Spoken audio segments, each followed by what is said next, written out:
রাজপ্রাসাদের ভেতরে সেই মুহূর্তে এক অদ্ভুত উত্তেজনা ছড়িয়ে পড়ছিল। কিংজের চোখে এক ধরনের অস্বস্তি, মনের ভেতরে দোলা দিচ্ছে একটাই প্রশ্ন, আসলে কিংডাই কি পরিকল্পনা করছে? তার মানে আশঙ্কা, হয়তো গোপনে জুডাইনিস্টি এর বিরুদ্ধে বড় কোনো চাল চালছে। তিনি তৎক্ষণাৎ নিজের বিশ্বস্ত দাসকে নির্দেশ দিলেন, যাও গোপনে খবর বের করো, কিছু যেন চোখ এড়িয়ে না যায়। দাস বিন্দুমাত্র দেরি না করে মাথা নত করে বলল, যেমন আপনার হুকুম। তারপর দ্রুত অদৃশ্য হয়ে গেল প্রাসাদের করিডোর থেকে। রাজপ্রাসাদ থেকে বহু মাইল দূরে এক অন্ধকার পাহাড়ি গুহার ভেতরে দাঁড়িয়ে আছে এক দুষ্ট কাল্টিভেটর। তার সামনে মুখোশ পরা এক রহস্যময় আততায়ী স্কাইনেট অর্গানাইজেশন এর রূপালী মুখোশধারী খুনি, যার কোড নেম মিচিওর। কাল্টিভেটরের ঠোঁটে বিদ্রুপের হাসি।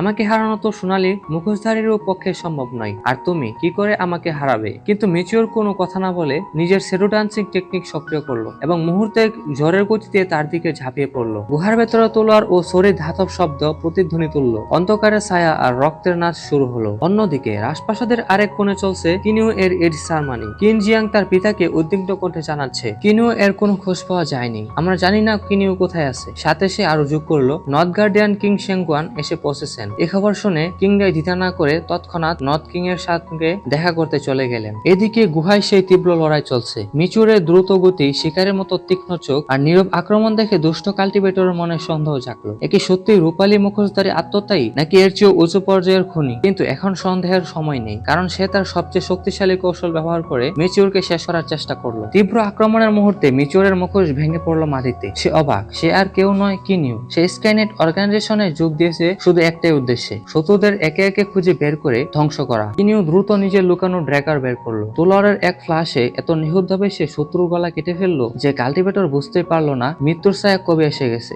লাশ পড়ে গেল ঠান্ডা পাথরের মেঝেতে। ঠান্ডা কণ্ঠে কিনিউ বলল, আমি এই পৃথিবী থেকে সব অশুভ শক্তিকে মুছে ফেলবো, আর এতে আমার অনুশীলন হবে। এদিকে রাজপ্রাসাদে কিন্ডাই ও নর্থ কিং শাংগন গোপনে বৈঠক করছে। কিন্ডাই অনুরোধ করলো, আমার সঙ্গে থাকুন, একসঙ্গে চুডাইনিস্টি দখল করব। নর্থ কিং সম্মতিসূচক মাথা নাড়লো। কিন্তু বাইরে তখন সন্ধ্যা ঘনিয়ে এসেছে। এই সারমানিতে উপস্থিত সবাই অস্থির, কারণ কিনিউ এখনো ফেরেনি। তার বড় ভাইয়ের মনে অদ্ভুত অশান্তি। ঠিক সেই সময় হঠাৎ দরজা ভেঙে প্রবল বাতাসের সঙ্গে কিনিউর নায়কচিত্র প্রবেশ। পুরো হল জুড়ে উল্লাস ধ্বনি উঠলো। অনুষ্ঠান শেষে কিনিউ তার পিতার কাছে ক্ষমা চাইলো। আজ দেরি হয়ে গেল, ক্ষমা করবেন। কিন্ডাই মৃদু হাসলেন, এখন তোমার 18 বছর বয়স হয়েছে, তুমি যা করবে আমি আর থামাবো না। এরপর তিনি কিনিউকে নিয়ে গেলেন এক গোপন চেম্বারে। গম্ভীর স্বরে বললেন, এখন সময় এসেছে সব সত্য জানার। তিনি জানালেন, মাইস্টি ক্লাউড বিলাতে আসতে পারেনি, কারণ তিনি নিজেদের ভাইদের সঙ্গে চুডাইনিস্টিকে হারানোর পরিকল্পনা করছিলেন। চুডাইনিস্টি এর রাজা জেং তাদের ইয়ান ক্ল্যানকে বিশ্বাসঘাতকতা করে ধ্বংস করেছিল। তারপর তারা পালিয়ে পালিয়ে দিন কাটায় আর বংশের নাম বদলে কিন ক্ল্যান রাখে। সবচেয়ে বড় আঘাত, কিনিউর মা